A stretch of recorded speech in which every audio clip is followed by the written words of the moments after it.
వచ్చేవాడికి power play ని negotiate చేయడంలో చెన్నై ఈసారి చాలా చాలా ఘోరంగా విఫలమైంది. ఆ ఫలితమే వాళ్ళ ఓటములు. అటు ఆర్సీబీ వచ్చేటప్పటికి పవర్ ప్లే చాలా చక్కగా నెగోషియేట్ చేస్తున్నారు. That's the major difference. Chandrashekar, అంటే ధోని ఈ రోజు ఏ రకంగా పెర్ఫామ్ చేయబోతున్నాడు? ధోని చెలరేగుతాడా? ఇదే ప్రతి ఒక్కరిలో కూడా ఒక చర్చ నడుస్తోంది. ఏం చెప్తారు, మీ అంచనాలేంటి?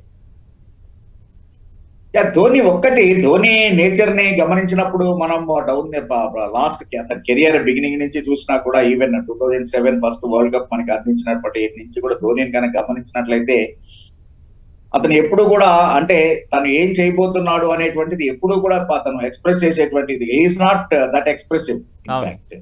అందుకని ఈ రోజున కూడా ధోని ఏం చేస్తాడనేటువంటిది ఊహించడం కొంచెం కష్టమే. కానీ కాకపోతే ఏంటంటే కొంచెం పిటి పడాల్సింది ఏంటంటే ధోనికి సరైనటువంటి ఆప్షన్స్ లేకపోవడం. వాళ్ళు ఓకే ఈ ప్లేయర్ ఫామ్ లో లేడు కాబట్టి ఇతను పక్కన పెట్టి ఇంకొకళ్ళని 11 లో తీసుకుందాము అన్నా కానీ బట్ అంటే మనం యాక్చువల్ గా టు నేమ్ ద ప్లేయర్ ఎవరు లేకపోవడం అనేటువంటిది ధోనికి కొంచెం ఇబ్బంది. బట్ ఆర్సీబీకి చెన్నైకి అనేటువంటిది ఎప్పుడు ఆ క్లాష్ అనేటువంటిది చాలా ఇదిగా ఉంటుంది. ఈవెన్ బ్రాడ్కాస్టర్స్ కూడా మేబీ ది లాస్ట్ టైం అనేటువంటిది వన్ లాస్ట్ టైం అనేటువంటి దాని ఆ రకంగా హైప్ ఇవ్వడం తోటి ఐ థింక్ ఒకవేళ వస్తే కనుక మేబీ అంటే నెంబర్ 5 డౌన్ ది ఆర్డర్ అతను నెంబర్ 5 లో బ్యాటింగ్ వస్తాడేమో ఈ రోజున టు ఎంటర్టైన్ ది ఫ్యాన్స్ అనేటువంటిది అనుకుంటున్నాను నేను. అదర్వైజ్ ఇంకా అతను లాస్ట్ మ్యాచ్ నుంచి ప్లేయింగ్ 11 లో కూడా ఐ డోంట్ థింక్ ఎటువంటి మార్పులు చేసేటువంటి అవకాశం అయితే లేదు.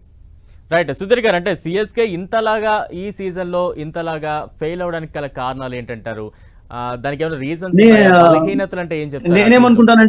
నేనేమనుకుంటానంటే యునో ఒక టోర్నమెంట్ లో 14 మ్యాచెస్ ఆడే టోర్నమెంట్ లో ఇప్పటికే వాళ్ళు ఆల్రెడీ 22 ప్లేయర్స్ చేంజ్ చేస్తూ వచ్చారంటే ఆడేది 11 ప్లేయర్స్ ని ఎక్కువగా ఆడించారు. Of course Rituraj Gaikwad injury కారణంగా దూరమైనాడంటే దట్స్ వెరీ అన్ఫార్చునేట్ అండి.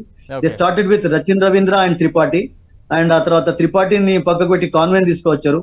తర్వాత కాన్వే తర్వాత రచిన్ రవీంద్ర తోటి మళ్ళీ రషీద్ ఓపెనింగ్ చేసాం. రచిన్ రవీంద్ర పక్క పెట్టి రషీద్ అండ్ ఇప్పుడు ఆయుష్ ఓపెనింగ్ చేస్తున్నారు. సో ఇంతమంది కాంబినేషన్స్ వాళ్ళు చేంజ్ చేయడం అనేది కూడా వాళ్ళకి ఎక్కడ వర్కౌట్ కాలేదండి. అండ్ దట్ బౌలింగ్ లో కూడా మీరు 100 పక్కకు పెట్టినట్లయితే అసలు యాక్చువల్గా రవిచంద్రన్ అశ్విన్ లాంటి బౌలర్ ను మీరు ఎప్పుడైతే ఇంక్లూడ్ చేశారో అతన్ని వరుసగా ఆడకపోనించినట్లయితే ఒక్కొక్కసారి పర్ఫామ్ చేస్తుంటారు, బ్యాడ్ పర్ఫార్మెన్స్ చూస్తుంటాం. బట్ లాస్ట్ 4 మ్యాచెస్ లో అతన్ని తీసుకోవడమే లేదు అసలు.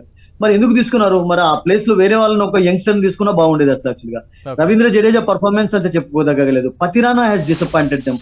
ఒక ఖలీల్ తర్వాత నూర్ ఇద్దరు అహ్మద్లు పక్కకు పెట్టినట్లయితే nobody has done for them అండి, ఎవరు కూడా. ధోని విషయం అంటారా? Dhoni of course last couple of years నుంచి ఓన్లీ జస్ట్ మెంటరింగ్ ప్రాసెస్ లోనే ఉన్నాడు, టీమ్ ని ఇన్స్పైర్ చేయడానికి ఉన్నాడు. కానీ బట్ అతని నుంచి మీరు మిరకిల్స్ ఇప్పుడు ఎక్స్పెక్ట్ చేస్తా అంటే కుదరదండి. 2005 లో వైజాగ్ లో 180 కొట్టాడు, జైపూర్ లో కొట్టాడు అంటే you can't expect that to happen. Is 43. అతడు ఉన్నది ఏంటంటే మెయిన్ గా ఇన్స్పైర్ చేయడానికి, టీమ్ ను ఒక చక్కదిద్దడానికి ఉన్నాడు. కానీ బట్ అతని నుంచి మనం బ్యాటింగ్ ఎక్స్పెక్ట్ చేస్తున్నాం అంటే అతడు ఆడే డౌన్ కూడా చూస్తున్నాం. లాస్ట్ సీజన్ లో కూడా 7th డౌన్ లో వచ్చాడు, 8th డౌన్ లో వచ్చాడు. ఈ సంవత్సరం కూడా అట్లాగే ఉన్నాడు అతను.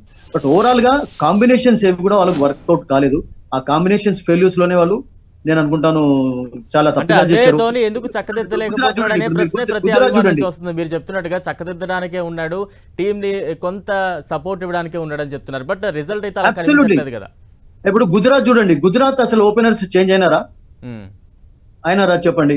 ఇప్పుడు చూడండి ముంబై ఇప్పుడు రీసెంట్ గా సక్సెస్ సాధించిన తర్వాత మొదటి నుంచి కూడా ఒక రోహిత్ శర్మ ఆడనప్పుడు జాక్స్ ఆడారు కానీ బట్ వరుసగా వాళ్ళతో కొనసాగుతున్నారు. కోల్కతా ఫెయిల్ కావడానికి కారణం ఏంది? డికాక్ ఆడలేదు, మళ్ళీ మల్లర్కల్ని ఓపెనింగ్ చేయడం చూసాం అట్లాగే. అండ్ యూనో దానికి చాలా బలమైనటువంటి కారణాలున్నాయి.